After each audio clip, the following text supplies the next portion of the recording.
Is there room in your tomb? Exterior, small town, night. A New England neighborhood on Halloween night. The last trick-or-treating children retreat into the darkness, leaving a desolate street of trampled lawns, dimming jack-o'-lanterns, and candy wrappers swirling in the wind. Late at the end of Halloween night, with trick-or-treaters tucked into bed tight. One by one, each decorated house goes dark. The porch lights dim. The cat in the window curls up. A silhouette of a parent tucks in a silhouette of a child and turns off a lamp. At the end of the block, a shadowy figure, hunched over, ambles towards the outskirts of town. Overhead, an owl tucks her little owls in for the night. The moon is full and bright. Somewhere in the woods, a wolf howls a yawn. The monsters and ghosts and creatures and creeps wander home too for some much-needed sleep. The shadowy figure walks through an old cemetery. He reaches a decrepit mausoleum and breathes a sigh of relief. Interior, mausoleum, night. The figure enters the candlelit room to reveal he is a ghoul. The ghoul collapses into a recliner, putting his feet up and sipping tea. Crawling into his tomb to rest for the night, the ghoul is quite tired from an evening of fright. Knock, knock, knock. Now who could that be? Said the ghoul, sounding peeved. He'd just settled down with a nice toadstool tea. The ghoul gets up and slouches to the door. He opens it to reveal Count Dracula. Why, it's Count Dracula, the famous vampire, looking weary and worn and really quite tired. Dracula steps forward into the light. He looks regal and dignified and expects to be treated as such. Forgive me, dear ghoul. I've a favor to ask. Transylvania is far, and the flight such a task. Dracula lifts up a tired arm, his eyes heavy. My wings are fatigued from all of their flapping. Is there room in your tomb for some vampire napping? Come in, my dear Count. There's room here for two. We can both share the tomb, just me and you. The ghoul shuts and bolts his door. When he turns around, he discovers Dracula in his cozy recliner, his muddy boots kicked off nearby, his bare feet up. The ghoul looks slightly put out as Dracula sips his tea. The ghoul opens his mouth to say something, but before he can... Knock, knock, knock. The ghoul turns back toward the door. What is it now? Said the ghoul with a growl.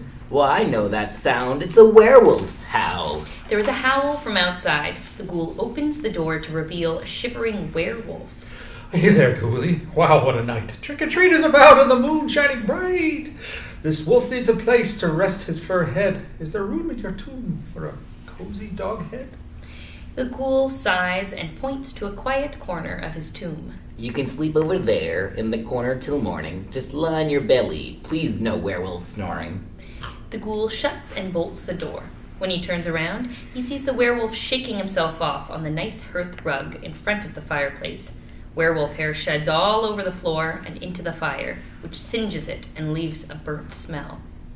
The ghoul crinkles his nose at the smell of singed fur.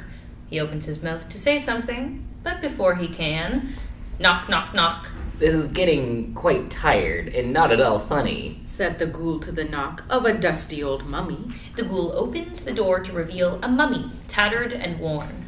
Forgive the intrusion, I'm afraid to confess. I missed the last flight on the Egypt Express. The mummy shifts position in embarrassment. She notices a bandage has come undone, so she nervously tries to rewrap it. So now I am stuck here, so far from my home. Is there room in your tomb for these bandaged old bones? The ghoul steps aside for the mummy to enter. I'm sure we can find a place to squeeze in. It's getting quite snug. Thank goodness you're thin. The ghoul shuts and bolts the door. When he turns around, he discovers the mummy wrapped in his warmest blanket and wearing his slippers. The ghoul opens his mouth, but before he can speak... Knock, knock, knock. With a thump and a thud came a jolting sensation, which could mean but one thing. It's Frankenstein's creation. The ghoul opens the door to reveal Frankenstein's monster. He stands there silently. Beat. The ghoul waits expectantly. Me tired. Come in, my dear friend. Although lodgings are tight, we'll try to make do just for the night. Frankenstein's monster ambles through the tomb, knocking the ghoul out of the way and stepping on the werewolf's tail. If nobody moves or breathes very deep, there's room in my tomb for all creatures to sleep. Knock, knock, knock. Who is it this time? The ghoul did protest. It's that slimy pink blob with his pink slimy mess. The door bursts open to reveal the blob. I've been slurping and blobbing all night. If I could just squeeze on in, if it isn't too tight. The blob rolls in, knocking over a stool and a broom. That's it, creature friends. Enough is enough. There's no room in this tomb for such scary stuff. The ghoul grabs the cup of tea from Dracula. Dracula, fly home. You'll arrive before day. Drop the money in Egypt. She's right on your way. The ghoul turns Frankenstein's monster around and pushes him toward the door. And my dear monster, there's no need to panic. Just get a good jump from a nice car mechanic. The ghoul unfurls the rug, disrupting the werewolf. Werewolf, I'm sorry. I always forget. Graveyard rules mandate I cannot have a pet. The ghoul tries to scoop the blob towards the door with his foot. And Blob, are you kidding, you big slimy creep? Everyone knows blobs don't even sleep. After every guest is pushed out the front entrance, the ghoul closes the door on them. It's called bedtime for a reason. I think you should try it. And with that firm remark, his tomb was now quiet. Weary, the ghoul puts the tomb back in order, then goes to bed.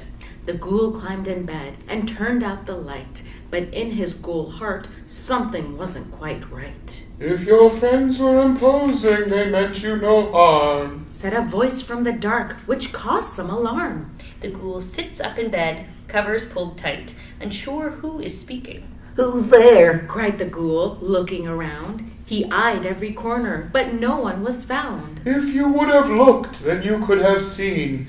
They just wished for some friend time on this Halloween. The ghoul searches his brain. They wanted to spend time with ghoulish old me? Said the ghoul to the air, quite curiously. That's right, Said the voice. that was always the plan. It makes perfect sense to an invisible man. The ghoul relaxes in bed and drops his cover. My old friend. Said the ghoul. I didn't know you were here. Speaking straight from the heart, so keen and so clear. The ghoul sat on the edge of his ghoulish old bed and pondered those words while rubbing his head. The ghoul springs up. Of course. Said the ghoul. I've been so severe. We see each other but one time a year. The ghoul slips on his coat and hat. So when the night ended, they wanted to try suspending the moment we all say goodbye. The ghoul rushed to the door. What a fool he had been. Forgive my bad manners. Won't you please come back in? Out of the tomb went the ghoul in the night, in search of his friends with a smile of delight. The ghoul finds Dracula hanging upside down in a tree. My dear monster friends, please don't think I'm mean. I just needed rest from a long Halloween. The ghoul finds the werewolf sleeping against a tombstone. Please come back inside. You will all be my guests. Resting is fine, but friends are the best. Back into the tomb flew the Count with a flap, ready at last for a heavy night's nap. The Count repositions himself in the cozy recliner. Back into the tomb the werewolf now sped, reclaiming the hearth to rest his fur head. The fireplace roars with warm fire to dry the werewolf's damp hair. Back into the tomb the mummy did glide, with a purse full of wraps that she kept by her side. The mummy takes a seat and goes back to rewrapping herself. Back into the tomb the monster did lumber, ready for rest and a good solid slumber. Frankenstein's monster squeezes back through the door frame. At last came the blob with a slip and a splat, squeezing himself between this and that.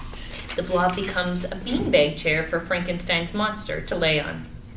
With the ghoul and his friends all snug in the tomb, it may have been tight, but there was plenty of room. You know, said the mummy, there are no good reasons why we can't enjoy more holiday seasons. What a lovely idea, Said the Count to the crew. The monster turned round and added, Me too.